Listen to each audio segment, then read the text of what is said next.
Hey, good morning, everybody. So good to be together. And, for the past several weeks now, we've been in this message series called Making Sense of Life. And I just truly believe that no matter where any of us are in this faith journey, we're all trying to do this, right? We all want our lives to make sense. And, this is really nothing new to the human experience. In fact, 2,000 years ago, Jesus of Nazareth spoke to this when he made this statement that was captured for us in John chapter 10, verse 10. This has been sort of our anchor passage through this entire series. Jesus said this, "I have come that they may have life and have it to the full." And the truth is, this is what all of us are searching for, right? We want this. We want life to the fullest, right? And so often what that looks like for a lot of us as we're searching for this is that we try to search for this life in things that make sense to us.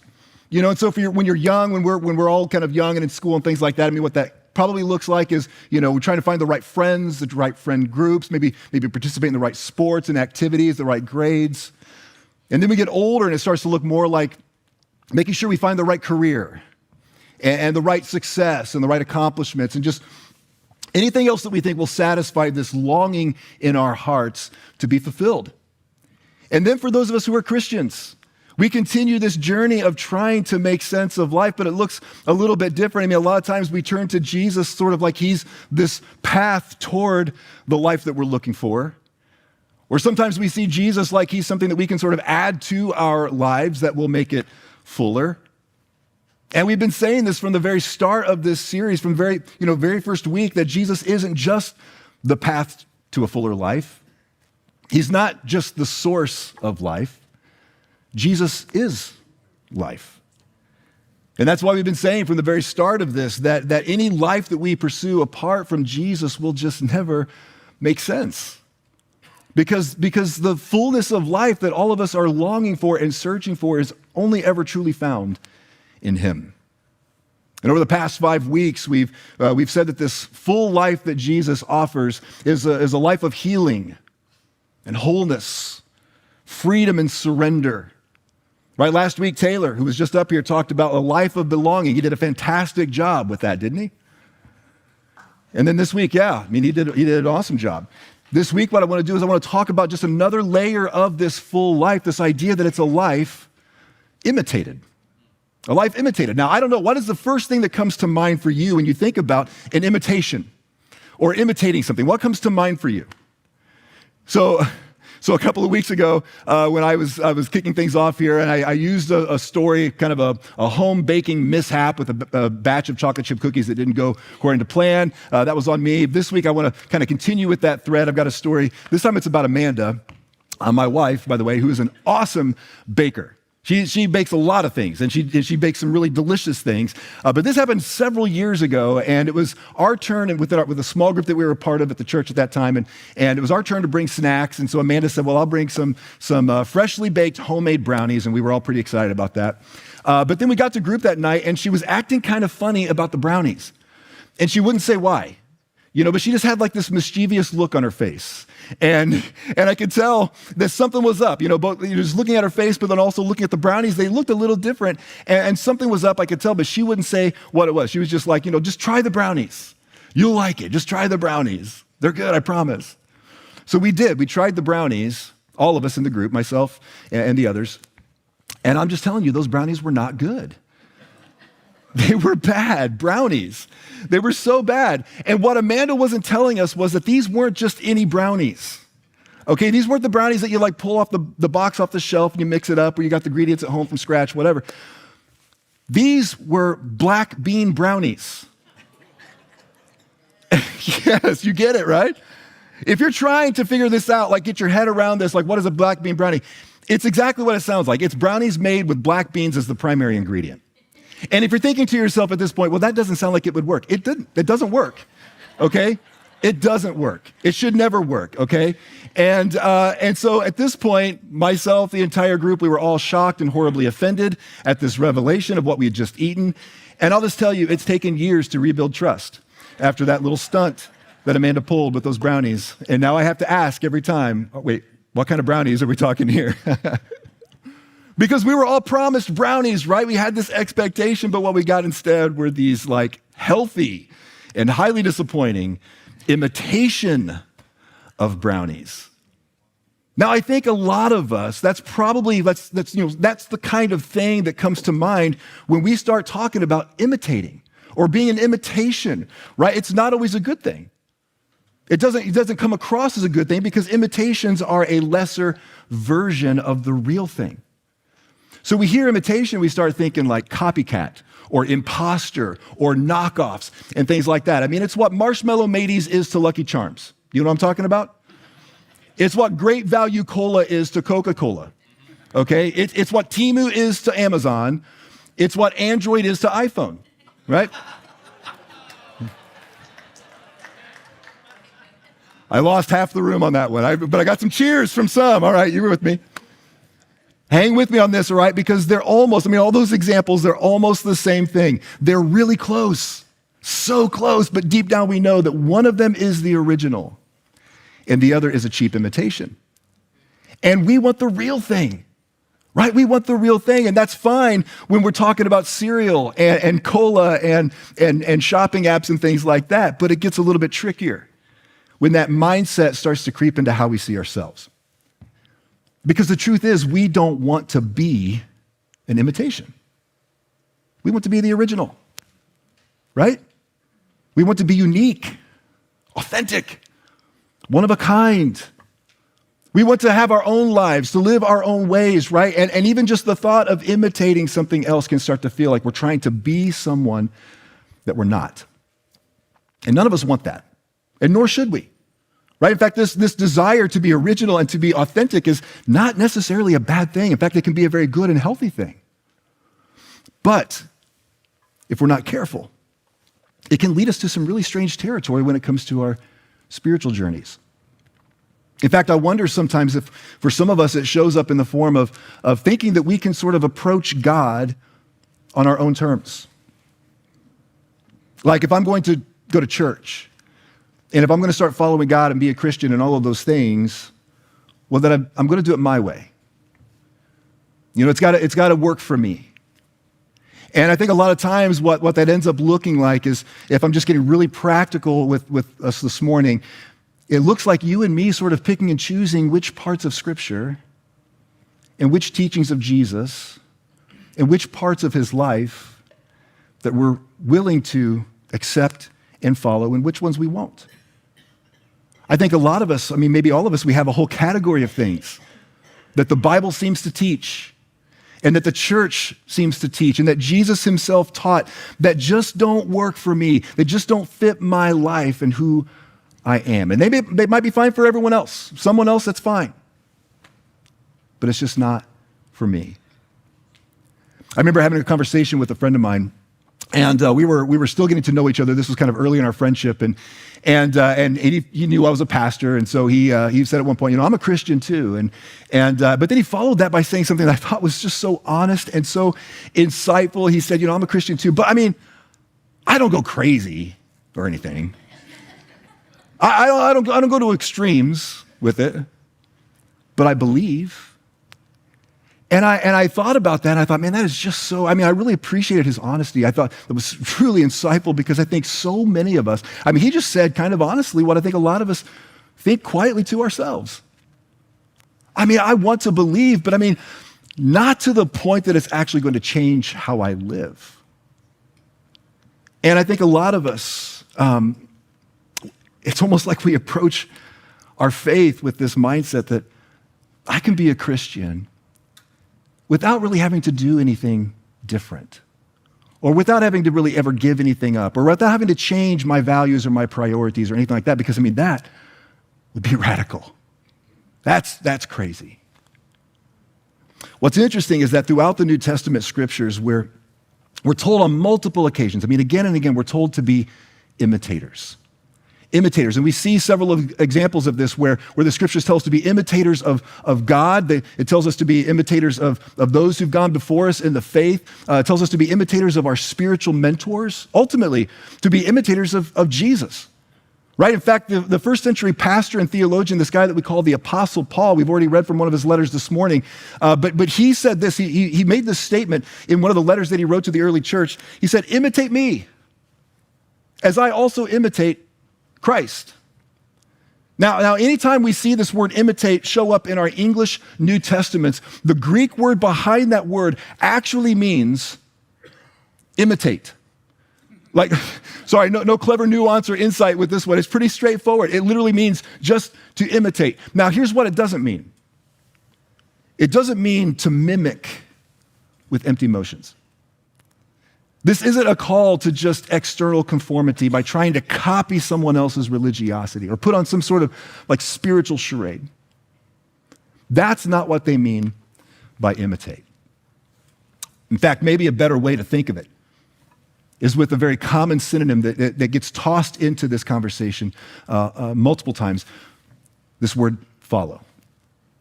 Follow. And this actually goes back to what Jesus was talking about in John chapter 10. And throughout this series, we've been sort of using John chapter 10 as sort of a jumping off point, going back to this metaphor that Jesus uses there when he describes himself as the good shepherd. And this idea of Jesus being our good shepherd is really at the heart of this offer that he makes, that he would lead us to life and life to the full. It's all around him being our good shepherd. And everything that Jesus talks about there, and everything that's sort of wrapped into that metaphor and everything that he's setting up for us hinges on one thing. It hinges on us actually following him. And this actually points back to the simple invitation that Jesus used to start his whole movement when he just said, follow me. Right? Jesus would say that. He would say, follow me. And that simple phrase is loaded with life-changing implications if we will actually do it and put it into practice. And we get a fuller sense of what that invitation includes when we turn to Matthew's biography of Jesus. We're looking at Matthew chapter 11 this morning. And so I don't know if you brought a Bible with you. If you happen to have a Bible app with you, you can turn there with me if you would like to. Of course, we're going to have it on the screens. But before we get to this, I want to offer this little explanation, this little caveat, so to speak, that as we're looking at this passage, if you're familiar with Matthew 11, 28 through 30, this is going to sound a little bit different than maybe you're used to, because we're looking at a version of the English Bible here that where the translator of the text has kind of gotten away from the word-for-word approach to translation, and instead has kind of taken this approach of more thought-for-thought translation. All right, the translator here is Eugene Peterson, as he translated it to the Message paraphrase. And so we're going to be looking at that because I love how he just sort of drills into the text and the original words of Jesus to draw the meaning to the surface. And I think it's going to be helpful for us this morning. So looking at Matthew chapter 11, starting with verse 28, look what Jesus says here. Are you tired, worn out, burned out on religion? And I want to pause here for just a moment because it's like, who is Jesus speaking to in this moment? Who is he talking to? It sounds to me like he's talking to some people a lot like us. People who are trying to make sense of life, and people who seem to be just run down by the very life they're trying to make sense of. And maybe this is why they're so exhausted and overburdened and even burned out, because they've been chasing after a fuller life and a whole lot of empty promises. Whether it was in the world through the pursuit of power and influence or pleasure, or even in their faith journeys through religious striving and their own efforts, either way, they were trying to do it all on their own, apart from God. And it's only left them discouraged and defeated and disillusioned. And this is so often what happens for you and me. Anytime we attempt to find meaning and fulfillment in our own terms and in our own way apart from Jesus, it leads to the same conclusion: exhaustion, frustration, burnout. But I want us to see this because, in fact, if you're here this morning and you're still trying to explore who Jesus is, and you're trying to get to know him and what he was like and what he was all about and the things that he valued, I don't want you to miss what he says next. Because as he's speaking to this group of people who've been chasing after life in all the things apart from God, he doesn't rebuke them or reprimand the error of their ways. In fact, he says this. He says, "Come to me. Come to me. Get away with me and you'll recover your life. I'll show you how to take a real rest. Do you see that? I mean, we're actually getting a glimpse of his heart and the Heavenly Father's heart in the words of Jesus that he's spoken in this moment. He doesn't push us away when we've missed the mark. He doesn't deny us for failing at life, but he draws us in closer, and he wants us to recover our life. But there's more to this invitation, and this is so vital as we pick up with what Jesus says next. He says, walk with me and work with me. Watch how I do it. Learn the unforced rhythms of grace. I won't lay anything heavy or ill-fitting on you. Keep company with me, and you'll learn to live freely and lightly. And so we see this progression now as Jesus is giving us this invitation. He moves from come to me to now follow me. Follow me. And it's clear now that this meant so much more than just sort of trailing behind Jesus in the literal sense, right? And going with him from place to place. Follow me meant learning from him. Learning from him. And I love how this version of the text puts it into words, right? To walk with him and to work with him. To watch how he does it. Why? Why does Jesus want us to do this? So that our lives can be transformed by his love, and then we can do what he does and go on to do it like he does it. Jesus is describing the essence of discipleship here. And I know discipleship is kind of one of those churchy words. If you've never been to church before, you may never have even heard that word. So I think a much more helpful way to think of this is in a word that we have heard before and we understand. It's this word apprenticeship. Apprenticeship. I mean, that's what an apprentice does, isn't it? They follow their master, observing their ways and their methods and joining them in the work and learning from them in the process so that they can go on to do the work themselves in the same way. And actually, apprenticeship is exactly what Jesus had in mind when he said, follow me. And that's what life to the full is really all about. It's about apprenticing under Jesus. And I just think that's the beauty of this invitation that Jesus gives us here. He doesn't just promise us a fuller life, but he actually shows us how to live it. And here's the thing. He's not going to force this on any of us. He won't do that. I mean, in another version of this same text, Jesus describes himself as humble and gentle. Remember, he's the good shepherd. He's not going to force this, but he does invite us to follow him. And when you do this, you'll discover that his grace and his guidance are form-fitted for your life. Form-fitted for you and the unique challenges that you're facing.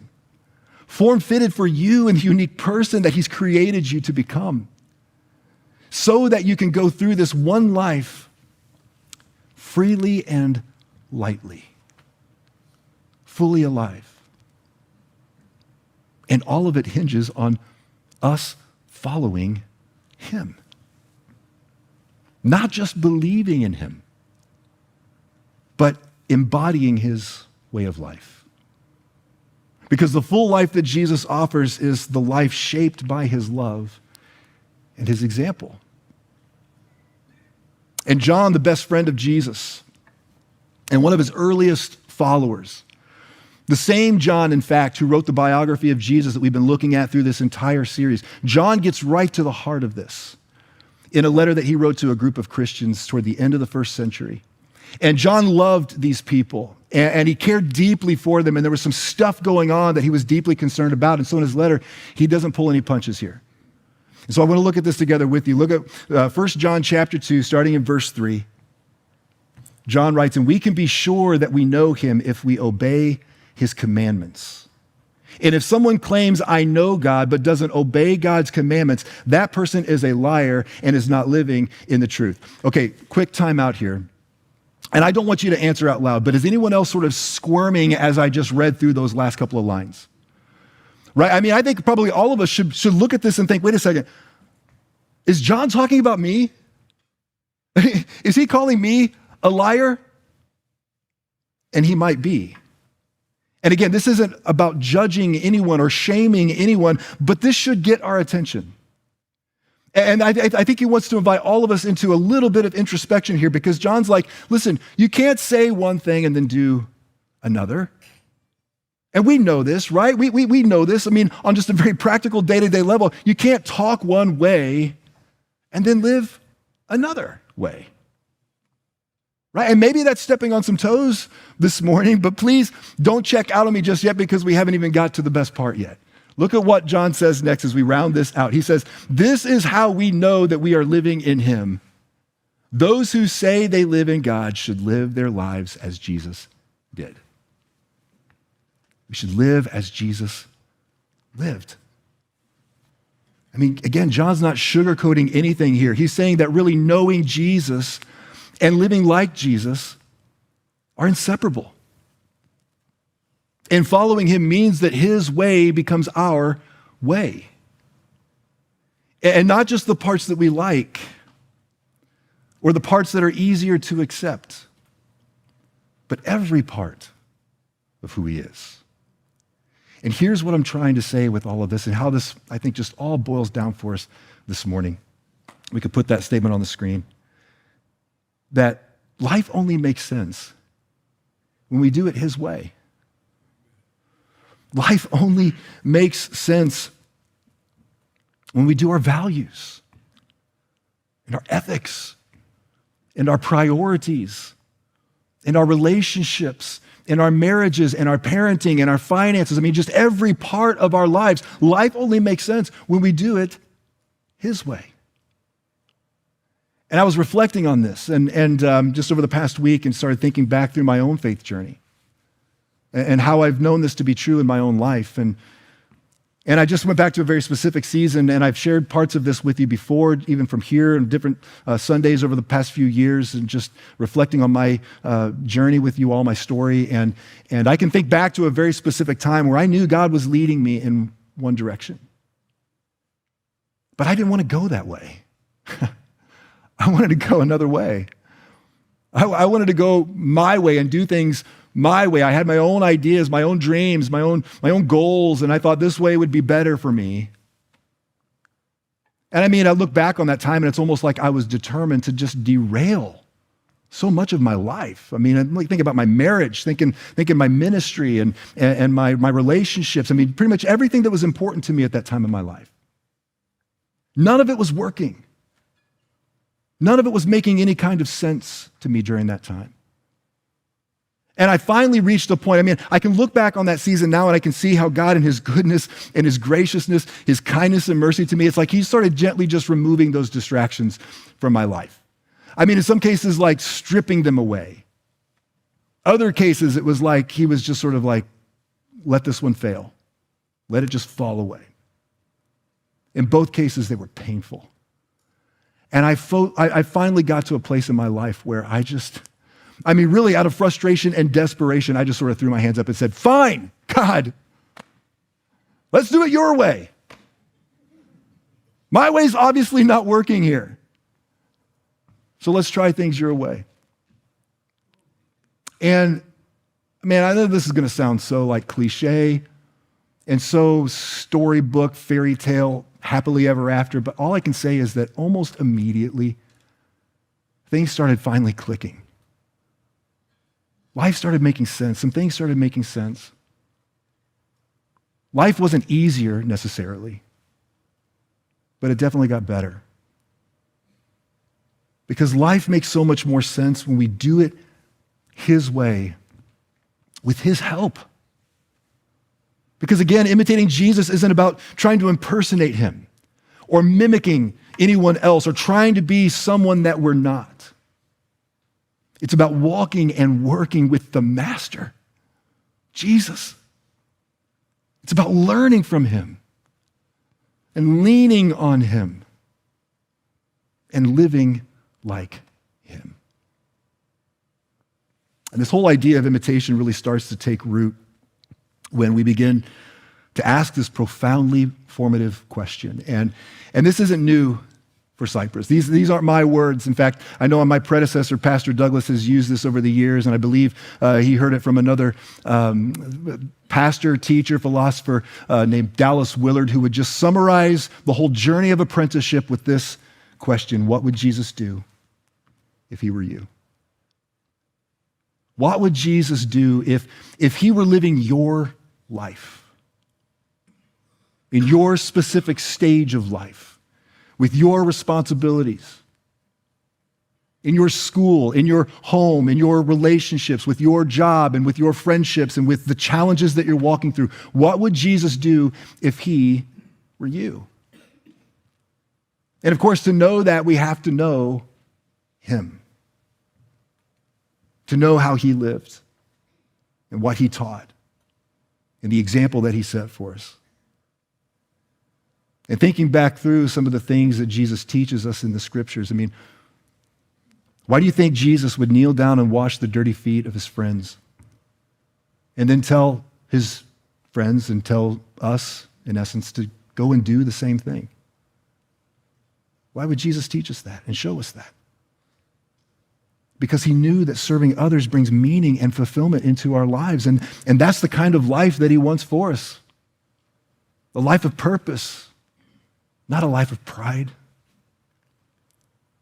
Why do you think that he would teach us to love our enemies, to forgive those who've wronged us and wounded us, even pray for those who mistreat us? Because he knows that loving the unlovable frees us from bitterness and fills us with his mercy. And that kind of love replaces resentment with real peace. I mean, why would Jesus tell us that there's no greater love than to lay down one's life for your friends? He taught us that, and then he actually went and did that on the cross for us. Why would he do that? Because that kind of sacrificial love is the very heartbeat of God. And when we actually live like that, then our lives begin to overflow with that joy. And our lives begin to overflow with that deeper connection and relationship that we have with one another, an authentic community together with each other. I want us to see that this is what it means to imitate Jesus, to live with his love, his humility, his patience, his compassion right where you are. And here's the good news with this: that the more we walk with him, the more our hearts actually want to imitate him. Because the obedience to Jesus that John talks about isn't drudgery. It's devotion. It's not something we do out of a sense of duty, but it's driven by desire, out of a love that we have for him. And the more you know him, the more natural it becomes to live like him. And so open the Gospels. These ancient biographies written about Jesus. I'm talking about Matthew, Mark, Luke, and John. The first 4 books in the New Testament. Open them up and read his story. Immerse yourself in his life and his teachings and watch how he walks. And listen to how he talks and pay attention and notice how he treats others. And then as you walk through your day, ask again, what would Jesus do if he were me? Right now, right today. What would he do in a conflict that you didn't start?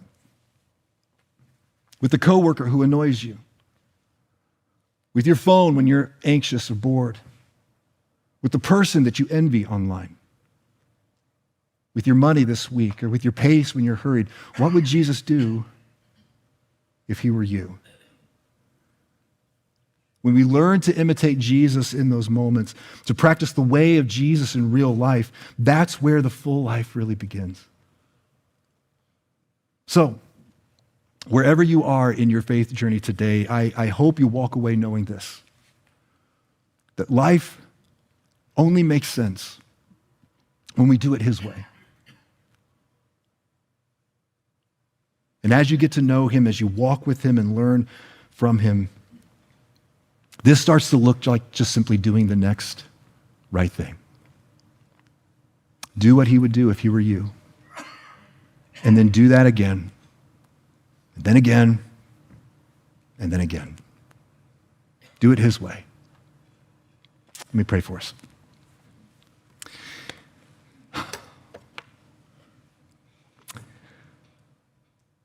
Jesus, we thank you for this life that you not only promised us, but you modeled for us.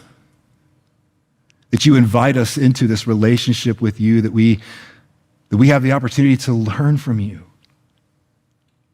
to put your way of life into practice in our own lives. And I know that for so many of us here today, that just feels kind of radical. That feels so extreme for a lot of us. But Father, I pray that you would open our hearts and open our minds to this truth, that that's really and truly where life starts to make sense. Is when we learn to do it your way.